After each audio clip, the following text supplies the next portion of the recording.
Attaque de ma mère, je vais l'enculer, c'est bon. C'est bon. L'attaque de ma mère, je vais l'enculer.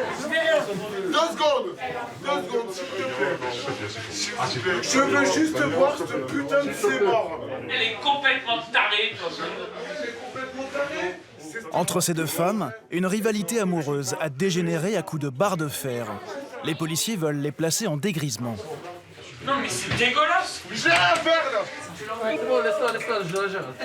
Seulement, au commissariat, il n'y a que 4 cellules. Enferme-la, je te meuf aussi. J'ai pas de place. L'autre garde à vue, l'autre il a vomi partout, il faut la nettoyer. Et je peux pas mélanger des dégrisements avec des gardes à vue. Donc je ne sais pas. C'est des problèmes qui se posent souvent, ça? Oui, quand on a beaucoup de monde, oui. Monsieur, vous venez avec moi, vous prenez votre couverture, votre manteau, les chaussures, vous changez de garde à vue. Ouais.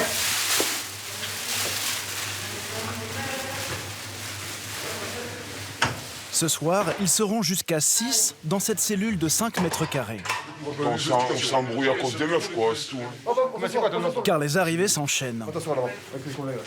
La cellule d'à côté est officiellement hors service. Vitre brisée depuis des semaines. Elle est pourtant occupée par une femme que les policiers préfèrent laisser seule, car jugée trop dangereuse. Espèce de grosse putain, va te faire enculer. J'ai rien fait de mal. Faute de place, il relâche la moins agressive des 2 femmes qui s'étaient battues. L'autre Toujours calme? Pas trop à bout. est gardée dans une pièce réservée aux avocats. Mais on ne veut pas me laisser mon chouchou, quoi. Et on n'a pas le droit. Tu pourrais te blesser avec. Sérieusement. Mais c'est un chouchou. Et je sais, C'est un élastique, quoi. alors tu l'avales mal et tu t'étouffes. Et voilà. Juste à côté, le poste où arrivent les appels police-secours et les messages des équipes en intervention. Ils sont derrière 2 personnes là. Ils en ont 3. Mais je sais pas comment ils vont faire pour le Il va ramener. falloir qu'on aille à Carcassonne pour emmener des gardes à vue. C'est dans ce brouhaha que Julie, gardien de la paix depuis 4 ans, tente de taper son rapport. Collé à l'éthylomètre, Supérieur à 0,80. C'est bon, faut y aller, prenez une bonne respiration. où défilent les conducteurs en état d'ivresse. Vas-y, on a le temps.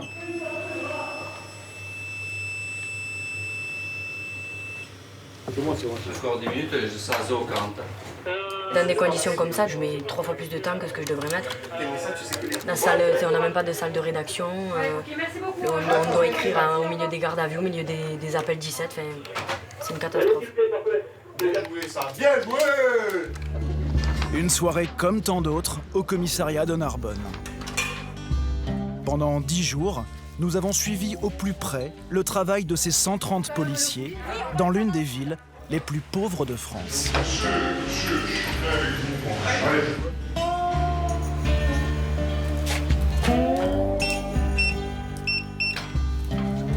Pierre, dit Pierrot, a 56 ans. Ses journées de travail débutent à 20h et s'achèvent à 6h du matin. 30 ans de police, dont 20 passés à la nuit. Un choix initialement dicté par des raisons familiales. Mon épouse travaillait, je m'occupais des enfants la journée, mais après je me suis adapté à la nuit. Et c'est vrai que moi j'ai fait ma carrière et là, même si j'arrive au bout, j'aime ça, quoi. Pourquoi? Parce que j'aime ce monde de la nuit, quoi. Il y a peut-être un peu plus d'action, nous, au niveau de la nuit. Et bon, c'est ce qu'on recherche aussi. Et puis il y a la prime. 100 € mensuels, réservés aux nuiteux, comme ils s'appellent entre eux. Pierrot gagne 2500 € net par mois. Il appartient à l'un des 3 équipages qui patrouillent chaque nuit dans Narbonne. 9 policiers pour 54 000 habitants. L'individu aurait tout cassé dans l'appartement reçu. Ouais, bien reçu, là. Les violences faites aux femmes représentent les 2 tiers de leurs interventions la nuit.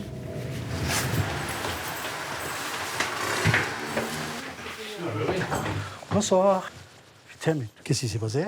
On va dire qu'il s'est fait plaisir. Ouais, il a tout pété, quoi. L'ex-compagnon de cette jeune femme de 19 ans n'aurait pas digéré leur séparation il y a plusieurs mois. Est-ce qu'il vous a porté des coups à vous? Non. Non? Le canapé était déchiré derrière ou... Où c'est lui? Non, c'est que avec un couteau. Avec un couteau? Ouais, ouais. Il se baladait avec un couteau ou il l'a pris d'ici? Non, il l'a pris d'ici, là. Il vous a pas menacé avec, hein? Non. C'est la première fois qu'il fait ça ou... Oui, c'est... Non, c'est... Non, il m'avait fait ça cet été, c'est pour ça que je l'avais fait. Vous aviez déjà fait un dépôt de plainte? Non. Non? Oui, mais bon, il faut pas les laisser faire. Il faut pas attendre qu'il en vienne vraiment aux mains avec vous. Mais oui, j'aurais dû porter plainte cet été. C'est vrai que j'avais pas le temps, je travaillais beaucoup, j'avais pas la tête à porter plainte. Les policiers sont souvent confrontés à des femmes qui n'osent pas porter plainte. Cette fois, Pirot réussira à la convaincre. Mais sa crainte dans les médias, c'est que le suspect ne revienne. Et la porte ne ferme plus. Ils vont donc s'en remettre aux voisins de palier. Vous attendez que ça gueule et tout. Faites le 17, vous dites que vous êtes le voisin. La porte du bal, ça fait verrouille pas, non? Ça se verrouille et c'est un coup d'épaule facile. La jeune femme n'a pas les moyens de faire changer la serrure en pleine nuit. Savez-vous ce que vous faites, hein? Mettez le canapé devant la porte. Ouais. Ok. Ok, c'est bon. Ça va? Ouais. Sûr, hein? On vous contacte si on a une carte là. L'interpellation à faire, s'il prend la fuite dans notre direction. Les policiers patrouilleront plus d'1 heure. En vain. Vers 3 heures du matin, une autre femme, seule au bord de la route, les interpelle. Bonsoir. Vous avez un masque, hein? Qu'est-ce qui vous arrive là? Ah oui, je vois ça, ça se voit. 36 ans, infirmière, elle est à 15 km de chez elle. Qu'est-ce qu'on peut faire pour vous? Du coup, je sais pas où je dois aller. C'est un peu la misère. Parce que je sais pas comment rentrer chez moi. Et vous êtes venu comment? En voiture, avec mon amoureux. Ah, et il est où lui? Je sais pas. Vous étiez où avec lui? On était chez des amis et il m'a mis la misère et voilà. Il vous a tapé? Non. Il m'a déjà tapé, mais pas là. Et vous pouvez pas retourner chez vos amis? Ouais. Je sais plus où c'est. Ah. Clairement, j'ai Ouais. un peu trop oublié. Ouais. Vous voulez pas qu'on vous appelle un taxi? Vous allez au commissariat, on vous appelle un Pas taxi? les moyens. Si je gagne 1700 balles par mois, j'ai mon mec qui travaille pas, donc non. Le commissariat, il est juste derrière, vous avez 300 mètres à faire. Allez, Ça marche. bonne soirée, bon courage. Merci, bon courage à vous.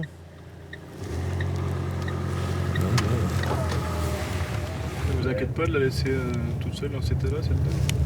Après, malheureusement, on peut pas forcer les gens. Hein. Elle nous a bien dit qu'elle voulait pas qu'on l'aide alors. La jeune femme trouvera finalement refuge au commissariat, où son compagnon viendra la chercher.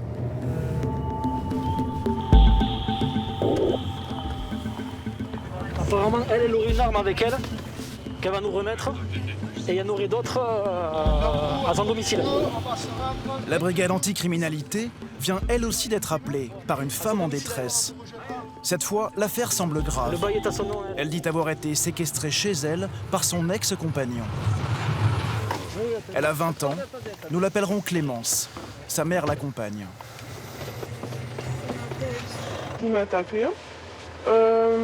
Ensuite, il a pris possession de mon appartement. Il veut pas me rendre les clés et c'est des menaces tous les jours. D'accord, vous voulez récupérer votre appart en fait? Juste, ouais, On nous en parlait d'une arme à feu là. Ouais, moi j'ai. Mais ça, Alors, 2 pistolets. L'un factice, l'autre bien réel. il a posté. Elle les aurait emportés en s'enfuyant par la Il faisait fenêtre. peur, en fait. Il est chez vous? Juste soit il est en train de chiller ou il est chez moi. Quel âge il a? Il a 33 ans. 33 ans. Il a déjà fait 10 ans de prison à Lyon. Comment il est physiquement? Je l'ai fait tout. Ouais, parce que si jamais on le croise dans la rue, c'est lui ça? Ouais. Il a les cheveux longs. On va aller chez elle. Est-ce que vous êtes d'accord pour casser votre Oui, porte? bah évidemment. surtout. Donc il faudrait récupérer le billet. J'ai le taser au cas où. Il en faudra un équipage en tenue qui reste aux extérieurs, c'est parce que comme il est au premier étage, et s'il saute, hein,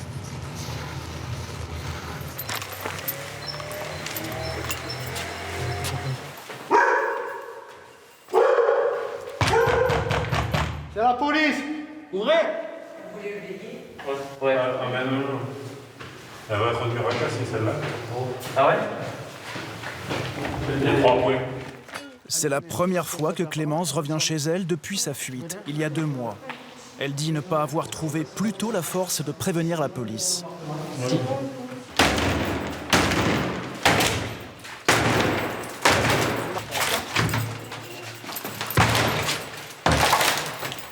Police.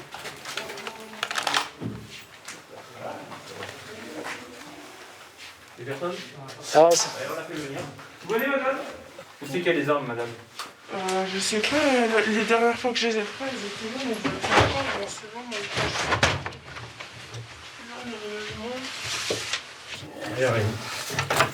Pas d'armes, pas de stupes et aucune trace de l'ex-compagnon. Mais Clémence va leur donner une autre adresse, là où habituellement il vendrait de la drogue. Et s'il n'est pas là, en vrai, il y aura des gitans et plein de camps. C'est un appartement au fond d'une ruelle. Bonjour. Bonjour monsieur. C'est le commissariat. C'est la police. L'homme s'adresse discrètement à quelqu'un derrière lui. Vous ouvrez, s'il vous plaît, monsieur? Bonjour monsieur. Bonjour. C'est chez lui, là? Puis retourne finir son dîner en toute décontraction. Vous avez eu le temps de tout jeter dans les chiottes, c'est bon? Dans la cuvette des toilettes, des traces de stupéfiants et des feuilles de compte déchirées. Le propriétaire est où? C'est le propre, on peut pas en prison. Clémence avait raison. Allez, c'est parti. L'homme qu'il recherche était bien là. Vous, qu'est-ce qui se passe au moins? On va vous expliquer comme ça. Il sera placé en garde à vue pour séquestration et violence volontaire.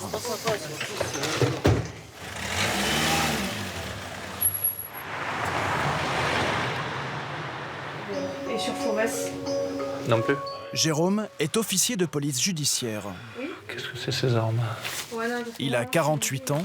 C'est lui qui va enquêter sur cette affaire. Les photos et les messages permettent juste ce que j'ai pu trouver, quoi. Allez, ça va, on va faire le nécessaire. Je vous attends, d'accord? À de suite. Il y avait une jeune fille qui s'est amourachée d'un garçon, qui l'a mise dans les stupéfiants, et à partir de là, elle a perdu complètement le sens de sa vie. Et... Allez, viens. Clémence a quitté l'école après le bac et vit depuis 2 ans de petits boulots. Je veux pas que tu aies peur de lâcher les trucs, que ça plaise pas. Si tu veux qu'on arrête, on arrête, tu pleures, tu te mets dans la situation que tu veux, ça n'a aucune importance. Il faut vraiment que tu essayes de vider ton sac, d'accord? Et s'il y a un moment, comme je suis un garçon, ça te pose un problème, c'est Marjorie qui prendra le relais. Tout ça, c'est ce qui m'envoie. Donc remets-moi là. La jeune femme lui montre le dernier SMS qu'elle aurait reçu. Est-ce qu'il y a des... Les menaces, elles sont juste là. Dis-moi, montre-moi. Non mais t'as cru quoi, sale pute? Déjà, je partirai pas. C'est comment je suis, c'est chez moi maintenant. Ça, c'est lui qui t'a écrit ça. D'accord. C'est ce dernier message qui l'aurait décidé à porter plainte. Pendant plus d'1 heure, Clémence va décrire comment elle aurait glissé sous son emprise. Il m'a menti sur son âge, sur son prénom, sur son passé, sur sa vie. Parce qu'il disait qu'il avait une société, qu'il avait des belles voitures dans des garages. En fait, c'est bête à dire maintenant, mais vraiment, j'y croyais. D'accord. Très vite, la désillusion. L'homme qu'elle accueille chez elle serait en fait un dealer, violent et accro à la cocaïne.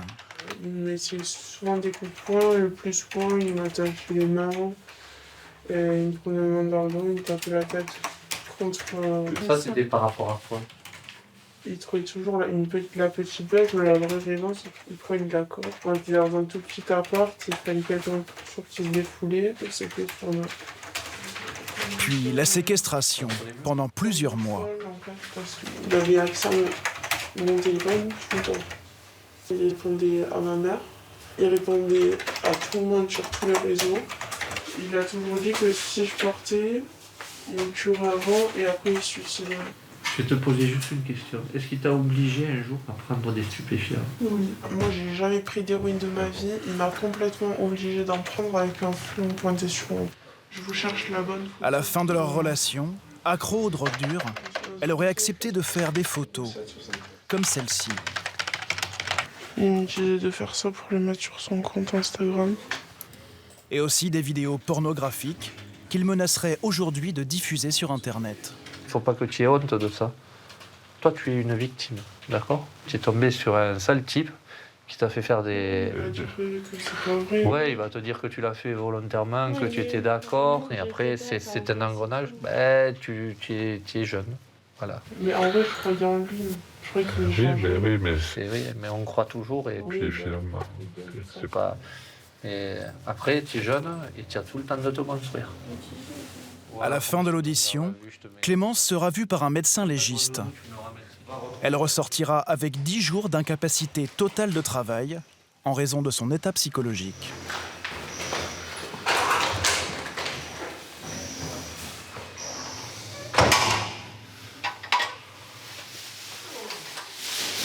Bonjour. Venez. Ouais. Vous enlevez la capuche, s'il vous plaît. C'est au tour du suspect d'être entendu. Vous laissez la veste ici parce qu'il fait chaud dans les bureaux là. Sans emploi, il prétend vivre du RSA. Allez, on y va.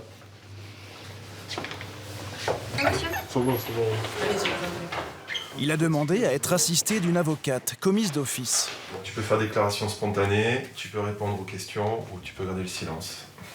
D'emblée, l'homme dresse un portrait inattendu de son ex-compagne. La première fois qu'on s'est vu, elle est venue chez moi, elle est venue en tant que prostituée. Donc vous étiez son client. En gros. D'accord. Donc vous avez payé. Non, j'ai pas payé. Ah. Elle m'a dit non. Mais alors, Vu qu'elle m'a trouvé bien avec un nanani et que nanana, Ah, d'accord. elle m'a dit non, c'est quoi. Bon. Et comme elle m'a trouvé bien, elle m'a pas fait À payer. la base, oui, à la base, je devais la payer. Hein. Mais à la base, je devais la payer combien? 30 €. 30 €, pas cher. C'est pas les prix. Non, pas du tout là. Donc votre relation a commencé comme ça. Elle a commencé comme ça, ouais. Il y a eu des violences. De sa part envers moi, oui. Moi, j'ai eu aucune violence envers elle. Ah, elle a pris des trucs qu'elle allait chez nous, elle me l'a jeté dessus. Hein. Elle m'a acheté plusieurs fois des choses dessus. Hein. Et c'est pour ça qu'au bout d'un moment, j'étais quand même obligé de la bloquer. Quoi. C'est pas méchamment, avec un bras, de toute façon, vu qu'elle allait, avec un bras, je la bloquais, quoi, sur le lit. Parce qu'elle mélange beaucoup de cachets, elle mélange beaucoup. Mélanger la Valium avec la vodka, par exemple, c'est des trucs que ça pète. C'est des trucs qui ça se mélange pas. Surtout une femme comme ça faible, tu peux pas. Et quel était votre remède pour la soigner, vu que c'était une fille qui se prostituait, qui mélangeait les cachetons, qui... Je la calmais, je la regardais. Et comment vous la calmiez? Je la laissais chez nous. Je la laissais chez nous. Puis c'est elle qui me l'a demandé. Hein. À chaque fois que je partais, c'était elle qui m'a demandé de la laisser l'enfermer. Sans s'en rendre compte, l'homme reconnaît qu'il enfermait bien son ex-compagne. Non, le mec, c'est mon... Reste à vérifier les accusations de trafic de drogue. Ouais. Je vous montre cette photo, extrait de votre Instagram. C'est quoi ça?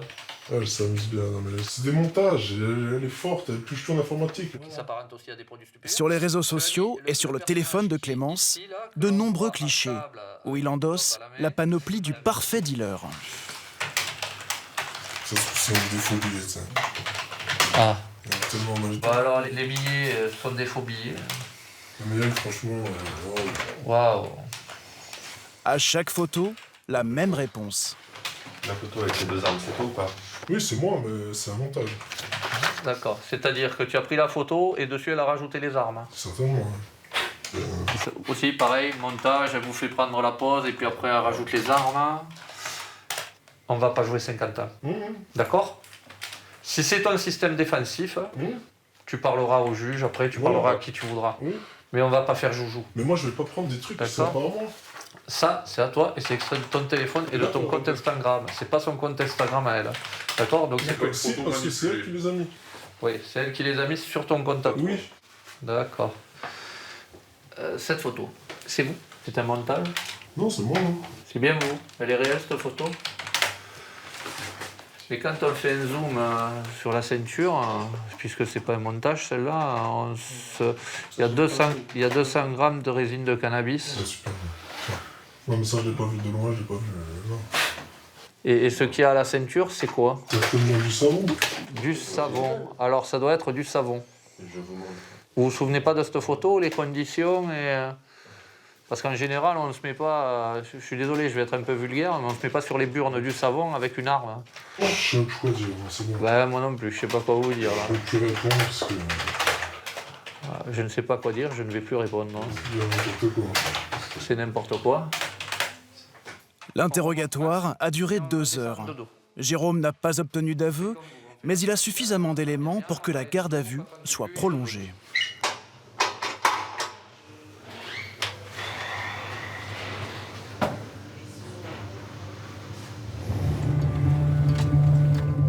Il est minuit. Pierrot et son équipe repèrent une voiture roulant tous phares éteints. Ouais, je t'écoute. Hein.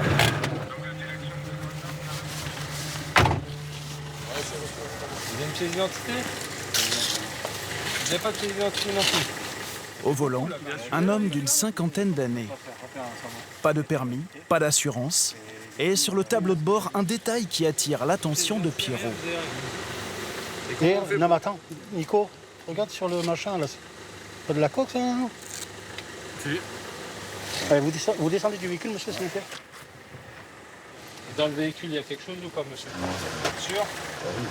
Mettez-vous sur l'avant du véhicule. Dès l'ouverture du coffre, les policiers vont enchaîner les découvertes. Il y a la carte visible, elle est là dedans. Ça prend, c'est bon.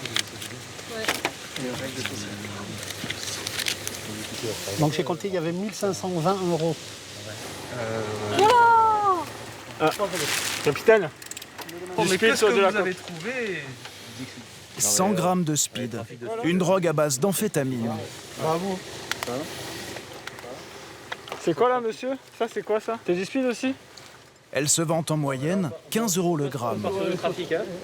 Il y a aussi du cannabis. C'est quoi ça? Vous vendez là? En fait, vous avez quoi? Vous avez que du speed et de la bœuf? Ouais. Il n'y a pas d'héroïne, il n'y a rien du tout.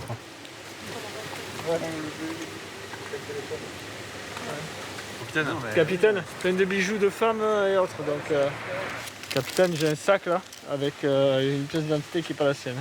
Ouais, bah, tout ce qui n'est pas lui, on va le prendre parce que on va les passer au fichier des trucs volés, des objets volés. Allez, go. Allez, venez avec moi. La suite de la fouille s'effectuera au commissariat. Qui c'est qui ramène la voiture hein? C'est bon? Allez, mais va. Ça, il y a la scène à pouvoir conduire. Allez, dégage. Non, mais c'est vrai en plus. Putain, vous êtes vraiment des bâtards. Moi, j'ai les trucs de coque là. C'est Maëva, la moins gradée du groupe, Mais c'est quoi qui me tombe sur les cheveux? qui hérite de la corvée.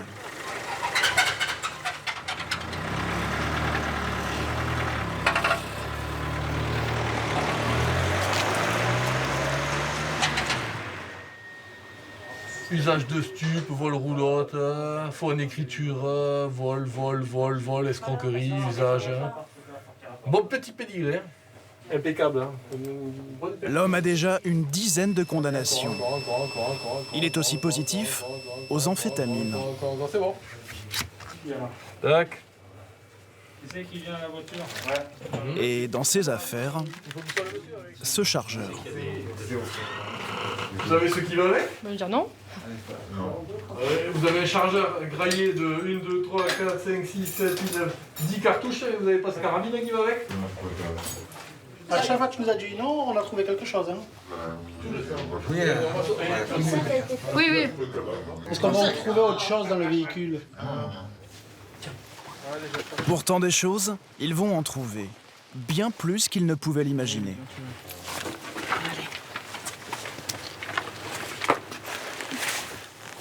Ça devrait être le pro de Tetris, mon gars.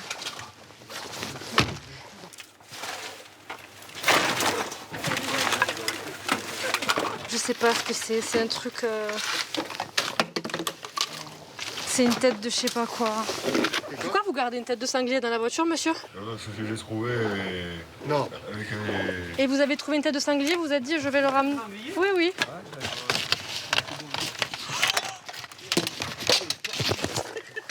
Ça tombe sur mes pieds. Oh, c'est dégueulasse.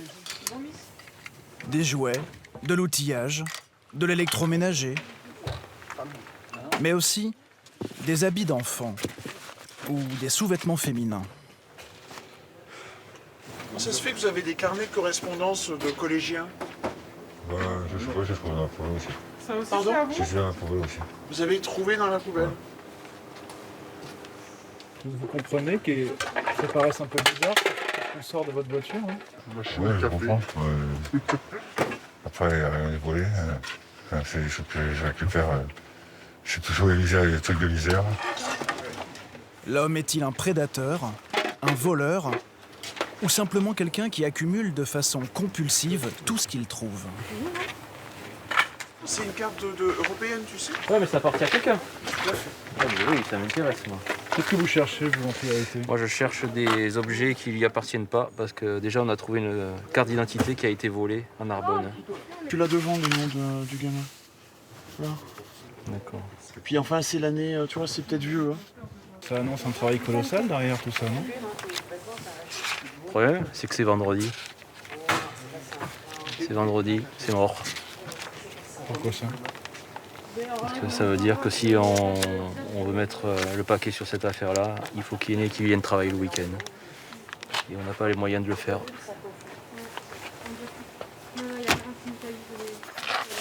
Vous verrez que demain, il sera libre.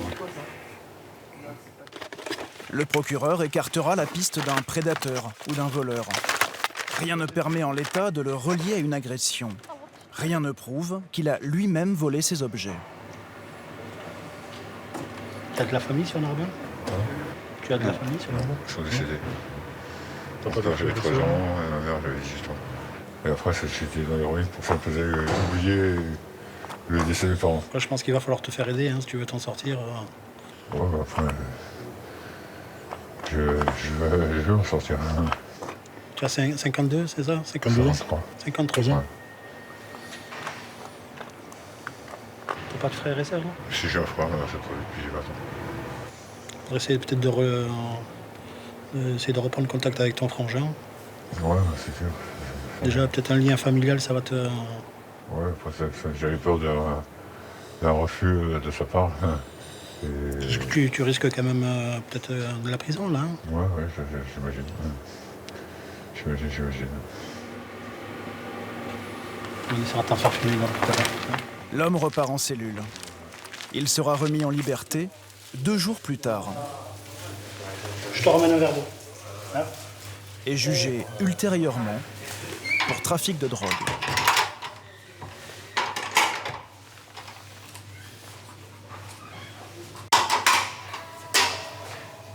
Deuxième jour de garde à vue pour l'ex-compagnon de Clémence.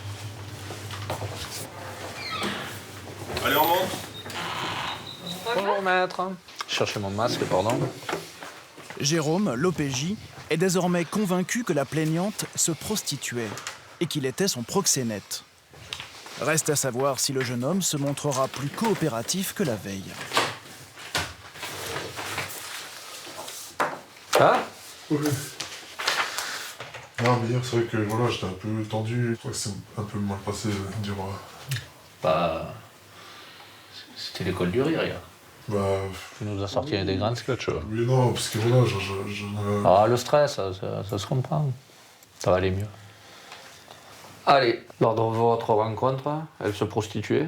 Est-ce qu'elle a continué à se prostituer du temps de votre relation? Je peux pas savoir. J'avais des doutes. Ça, c'est une copie d'écran. En fait, c'est une vidéo où on voit marqué « à vendre hein. ». Et elle se masturbe. Qu'est-ce que vous pouvez nous dire par rapport à ça? Je tombe des nues. Je tombe des nues. J'ai une vidéo. Alors, on entend très faiblement, hein, on va vous la montrer. Vous lui dites « mais », MTS, hein, mais massage du dos, massage de jambes, massage fessier. Elle vous répond quoi d'autre? J'ai quoi à proposer? Lécher, titiller les seins, des bisous dans le cou. Vidéo. C'est ce que je veux lui faire. Jérôme est convaincu que le suspect dictait à Clémence une petite annonce. Non, mais c'est parce que là, mais massage du dos, c'est ce qu'elle me demande. En fait, elle me demande qu'est-ce que tu veux que je te fasse. Là, elle m'a demandé elle m'a demandé moi qu'est-ce que tu veux que je te fasse. Elle m'a demandé. Ouais, mais c'est pas fais-moi ça, fais ça et ça, c'est mais. C'est ça que je trouve bizarre. Ah bah c'est pas moi, hein, c'est vous, hein, c'est. Allez. Non, je vous ai promis, je dirai la vérité. Ok, je vous informe que vos 2 téléphones sont saisis. Et placés sous scellé. Ouais. D'accord, pour une exploitation. Je l'ai dit franchement, là, je l'ai dit. Même si sa défense paraît risible, l'homme sait que les policiers manquent de preuves et qu'il n'a pas été pris en flagrant délit. Ni sur les armes, ni sur la drogue, ni sur la séquestration. On y va? Quant aux accusations de proxénétisme, la jeune femme dément s'être prostituée. Vous savez ce que vous risquez, monsieur? Bah oui, soit un contrôle judiciaire, soit une détention provisoire. Pour moi. Vous avez l'air assez serein, non? Comment? Vous avez l'air assez serein. Pas spécialement, quoi. Je suis entre les deux, quoi. Après, je peux pas savoir, c'est pas moi le magistrat, c'est pas moi le procureur, c'est pas moi... Après, je penche plus sur un contrôle judiciaire.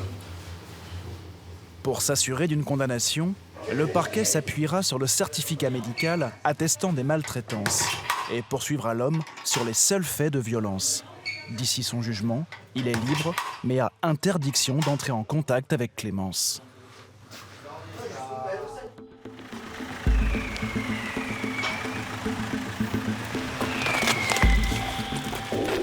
Première intervention de la soirée pour Olivier, chef de patrouille, police secours.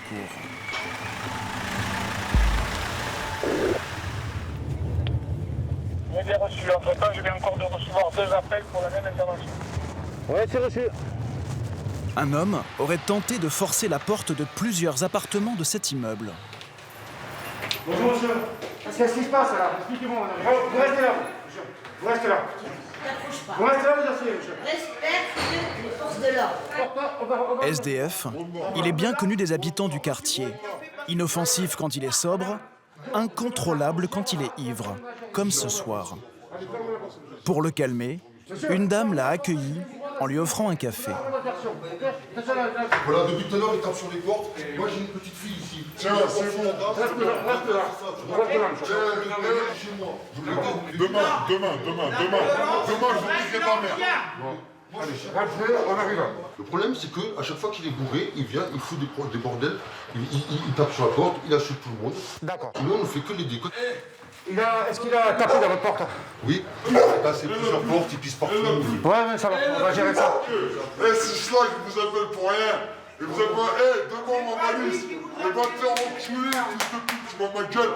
La vie de mes mères, connaissance de briser. Bon, voilà, marqué, voilà. Allez, monsieur, on prend les affaires ensemble. Vous voulez nous. Ah, c'est tout. Le voisin décide de porter plainte. Monsieur, ça, vas-y, sur la tête de ma mère, maintenant, je vais faire du mal. Oui, mon ami.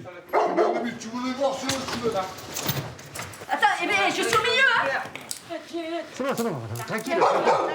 Tranquille. Maintenant, on va pas ça. Tu vois. Vous voulez de l'eau? C'est normal, ça, dans un appartement où il y a un bébé. D'accord. Voilà. C'est la chambre de ma fille. C'est la chambre de ma fille. Voilà. Et ça arrive souvent qu'ils se comportent comme ça? Ça arrive 4 fois déjà. Ça fait 4 fois. Alors jusque-là, on a été gentils. madame, écoute-moi. Oh là, je m'appelle pas, moi. Je m'appelle pas, moi. Pendant l'interpellation, les policiers ont subi des coups et des insultes. Ils déposeront plainte pour outrage et rébellion. C'est fréquent, ça? Avec des gens alcoolisés en fin de journée, assez, ouais. Quand vous êtes contraint d'utiliser la force, qu'est-ce qui vous passe par la tête, justement? De ne pas faire le mouvement qui ferait que ma carrière serait mise en danger. Et qui ferait aussi que je le blesse, parce que quelque part, il a bu, il a fait le con, et demain, il va se réveiller tout penaud, je suis désolé. Mais a priorité, c'est de ne pas faire le mouvement de trop, d'énervement, et arriver toujours à rester professionnel et se contenir. Mais quelquefois, c'est un petit peu difficile. Surtout quand il y a des insultes répétées et de la violence. Ouais, on a interpellé l'individu et on fait un retour au commissariat. Après 21 ans chez les CRS, Olivier a été muté l'an dernier à Narbonne. Il espérait trouver ici un peu de calme. C'est raté. C'est une dame qui a appelé hier pour des violences conjugales en disant qu'elle avait déposé plainte à l'issue de son séjour à l'hôpital. Et elle n'est jamais venue déposer plainte, elle est sortie de l'hôpital, elle est rentrée chez elle et elle ne s'est pas présentée à son emploi. On n'a pas d'adresse. Donc avec les moyens du bord, on va essayer de voir si on trouve son domicile pour voir si elle est toujours en bonne santé. Olivier sait seulement que la famille de la jeune femme vit dans ce quartier. Après un quart d'heure de porte-à-porte, il trouve enfin son nom de famille. Vous êtes à quel étage, madame? Le dernier étage. Bonjour, madame. Bonjour. Vous êtes madame? Non, c'est ma fille, elle avec son copain. Elle habite où? Quelle place tu crois? Je viens avec toi, je t'en montre, elle habite où? Allez, venez avec nous. Merci. Allez-y, montez. Depuis quand vous n'avez pas de nouvelles? Là, je l'appelle, il me répond pas. Vous J'ai avez- passé à l'appartement, il y a la lumière, il y a quelqu'un qui marche, il ne veut pas ouvrir. Je sais pas c'est qui. J'ai peur. Est-ce qu'il a déjà été arrêté par la police, vous savez? Ouais, il est sorti de prison juste une semaine là où ça. Et c'est pour ça que je le téléphone plusieurs fois, je vais voir les nouvelles. Eh, d'accord. Ouais. Bon, on va en voir. On verra, ouais. On verra.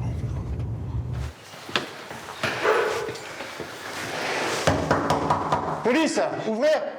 Soudain, la lumière de l'appartement s'éteint. Non, c'est éteint. Vous avez aucune nouvelle de votre fille? Je sais pas ce qu'elle est vivante, ce qu'elle est morte, je sais pas.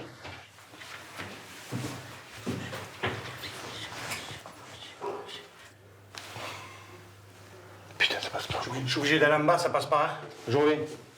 Seul un officier de police judiciaire peut autoriser Olivier à forcer la porte. On est devant l'appartement, la porte elle est fermée, tout est fermé, on peut pas rentrer. Donc il nous faut l'OPJ là, il n'y a que l'OPJ qui peut débloquer la situation. Bon, appelle l'OPJ, dis-lui qu'il m'appelle, s'il te plaît. Hein, dis-lui qu'il m'appelle, donne-lui mon numéro perso. J'attends, hein. Ouais. Vous êtes coincé là. Ouais, on est coincé. Alors que ce serait si facile, un petit coup d'épaule. Mais bon, on est coincé. C'est tentant? C'est très tentant, surtout quand violence conjugale ou s'il faut qu'il y ait une femme assise dans un coin en train de... Enfin bon, mais bon, c'est... Encore une fois, il y a des lois. Ouais, c'est Olive, t'as eu l'OPJ ou quoi? Non, moi j'ai 2000 appels, j'ai les papiers, j'ai un gosse avec un couteau qui veut planter sa mère, j'ai... Bah, dis à Estelle qu'elle lui donne mon numéro, je vais lui expliquer ce qui se passe. Hein. Vous êtes revenu exprès? Les hommes de la BAC viennent en renfort. Ils ont réussi à joindre un OPJ. L'accord est donné. Olivier, elle est comment la porte? Je sais pas, mais je vais mettre le coup d'épaule là. Vas-y.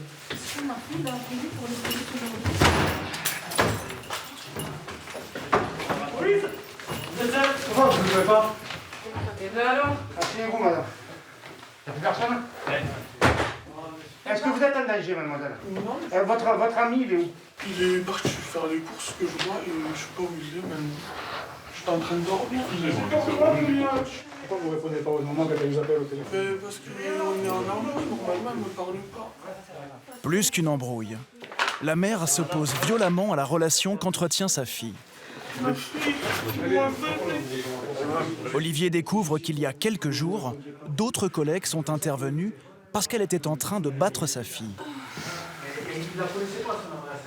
Ma chérie, j'ai rien à faire. Tournez la page, ma chérie, c'est pas grave. Ça y est.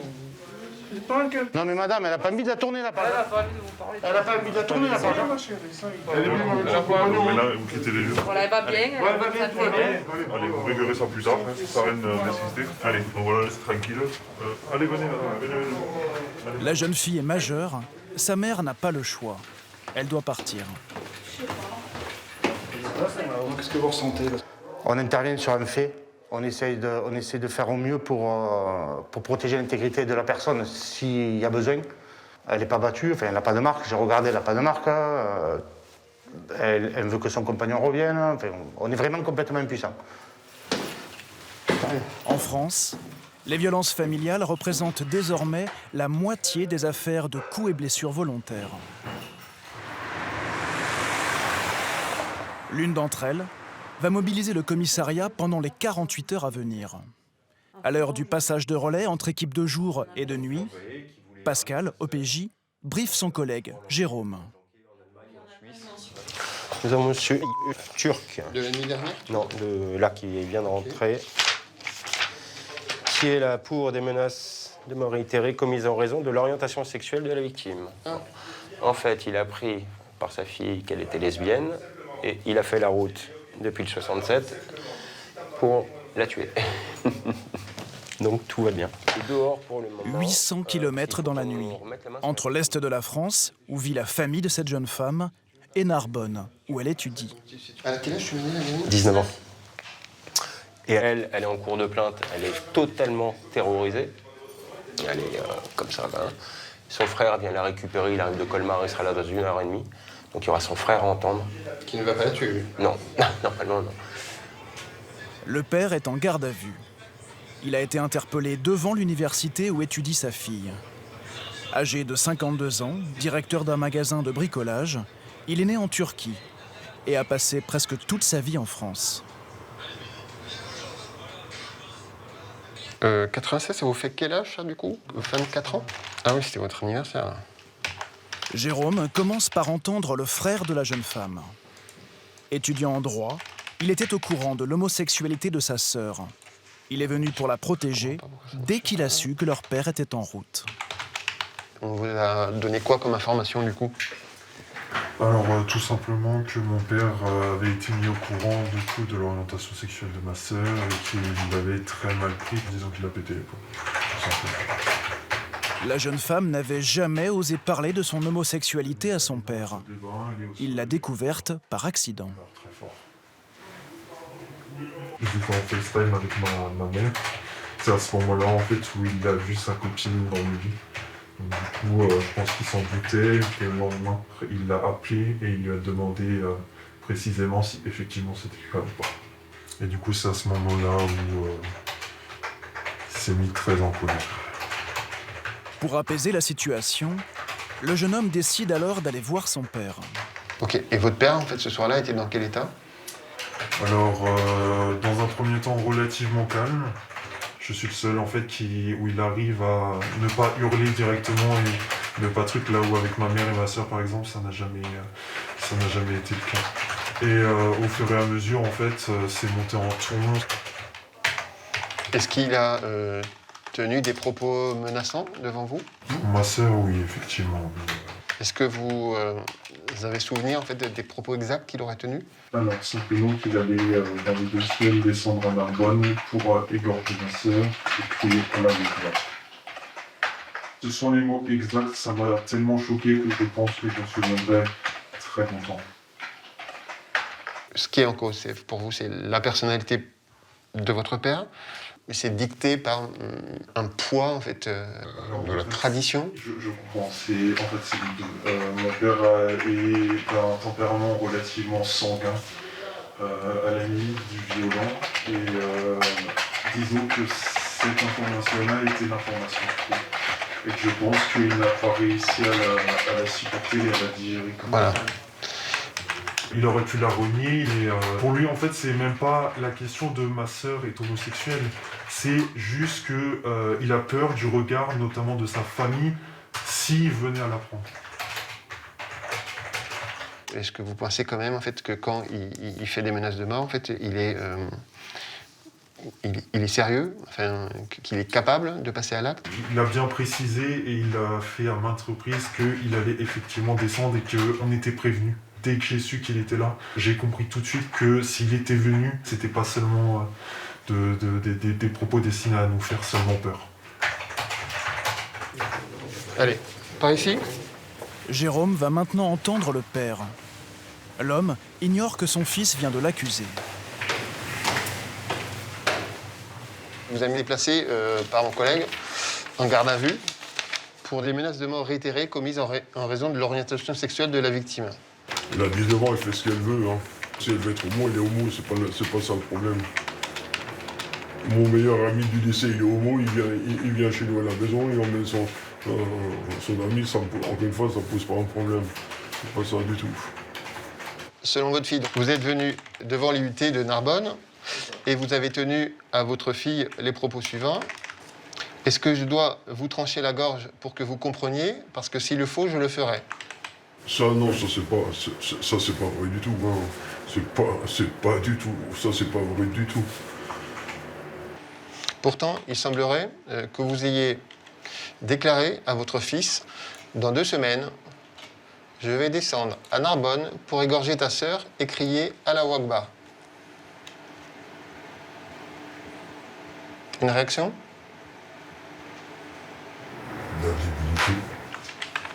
Je comprends pas bien votre réponse, du coup. Quand c'est votre fille, en fait, qui déclare que vous lui avez dit à 2 reprises que vous vouliez l'égorger, vous n'avez jamais dit ça. Mais quand c'est votre fils qui dit que vous avez tenu devant lui les mêmes propos, Là, du coup, vous plaidez la bêtise. Mes propos étaient disproportionnés par rapport au truc, par rapport à la situation. Effectivement, je le confirme. Parce que vous n'avez jamais dit quelque chose que vous ne pensiez pas forcément. Hein. C'est normal. Moi, je n'ai jamais dit à personne que j'allais l'égorger, effectivement. Voilà. Jérôme veut savoir si l'homophobie est bien le moteur de ces menaces. Donc, est-ce que vous avez des reproches particuliers à faire à votre fille? Qu'elle nous ait caché, ses attirances homosexuelles et qu'elle ne nous ait rien dit jusqu'à il n'y a même pas quelques jours. Si on avait été un minimum préparé, je pense que la pilule aurait été moins dure à avaler, mais on ne savait rien, on se doutait de rien. Quand tu étais au lycée et fréquentais des garçons, vous n'imaginez même pas, quand vous n'êtes pas préparé à ce genre de truc. Si, j'imagine très bien, oui. Très bien. Non, personne ne peut l'imaginer. Moi aussi, je pensais que je l'imaginais. Je pense que vous êtes à peu près, en fait, pas le premier sur cette planète à avoir vécu cette scène. Oui. Et je pense que vous en êtes sorti beaucoup moins bien que la majorité des gens. Je n'ai rien fait, encore une fois. C'est ce que je peux vous dire. Je n'ai strictement, absolument rien fait de tout ça. Mais quand je dis rien, c'est vraiment rien. C'est-à-dire rien, monsieur?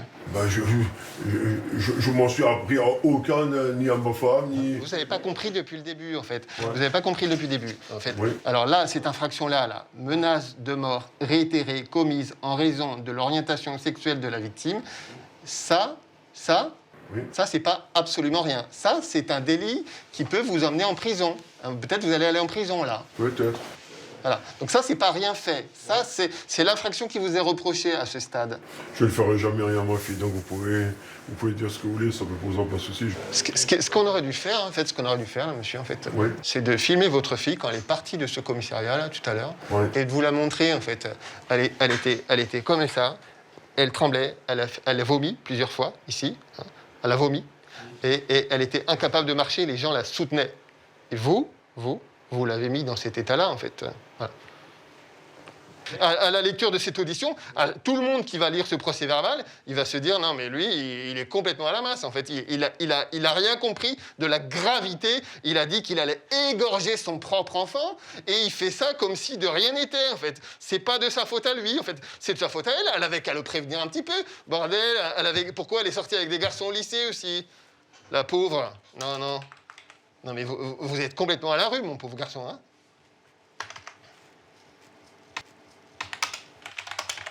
En dépit de la colère de Jérôme, au bout de 2 heures d'audition, l'homme continuera à nier tout projet de meurtre contre sa fille. Bonjour. Allez, asseyez-vous. Le lendemain, la jeune femme est reçue par Pascal, l'OPJ de jour. Elle est accompagnée de son frère. Donc le procureur demande à ce qu'on te fasse voir un psychiatre. C'est pas du tout parce que t'es folle. On dit pas que tu mens. On a tous les éléments qui disent que c'est vrai. Mais le procureur, il veut que tu vois un psychiatre de façon à ce qu'on puisse évaluer le retentissement psychologique que tu as par rapport à ce dossier-là. Et ton père, demain, il ira au tribunal. Ça veut dire?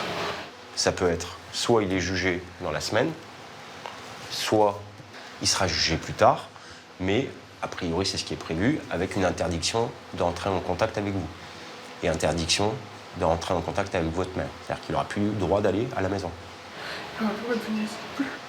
Il n'aura plus le droit de venir ici. Il n'aura plus le droit de t'approcher. Mais donc il a le droit de venir à Narbonne?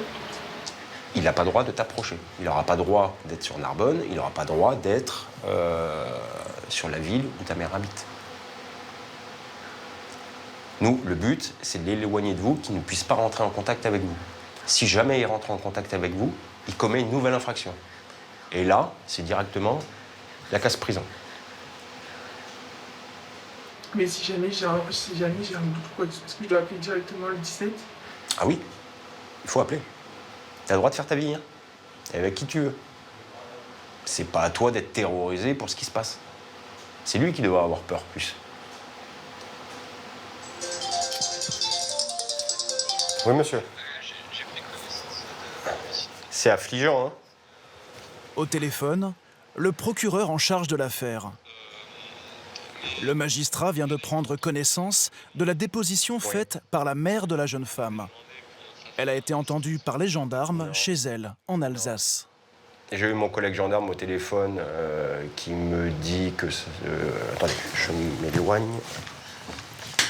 Parce que j'ai la victime dans mon bureau avec son frère. Voilà. Le collègue gendarme me dit, de toute façon, ça finit en drame, ou chez vous, ou chez nous. Il dit, il est spécialisé dans les violences intrafamiliales, comme ça. Il me dit, je n'ai jamais vu ça. Il dit, la mère a commencé à vider tellement elle a peur. Non, elle est terrorisée, la maman. Hein. En 12 pages d'audition, la femme a dénoncé des violences qu'elle aurait subies le soir où son mari a découvert l'homosexualité de leur fille. Et ces violences dureraient depuis des années. C'est ça.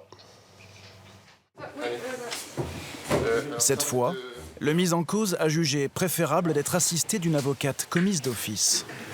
On vous reproche d'avoir menacé de mort votre femme et l'avoir frappée. Elle dit que vous la frappez au niveau de la tête, la main de chaque côté de la tête.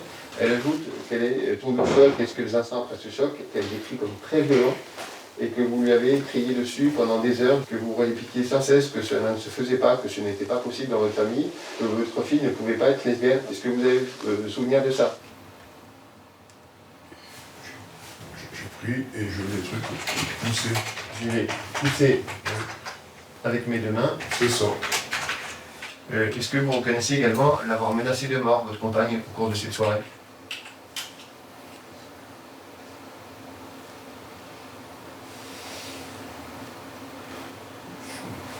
Je pense oui.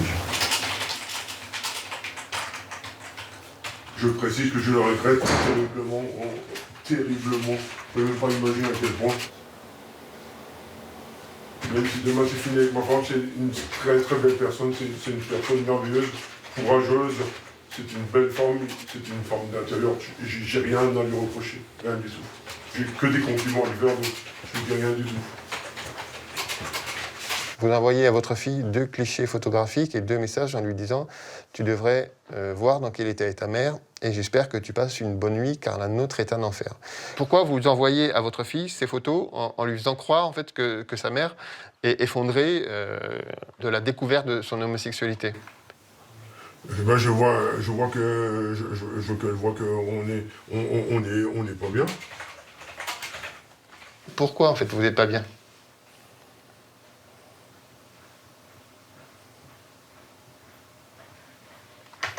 Je voulais qu'elle voie qu'on n'est pas bien. Ok. Vous avez autre chose à ajouter? Non. L'homme sera jugé le lendemain en comparution immédiate. Le tribunal le condamnera à 2 ans de prison, dont 1 avec sursis pour violence et menace de mort. Il a l'obligation de se soigner et interdiction d'entrer en contact avec son épouse et sa fille.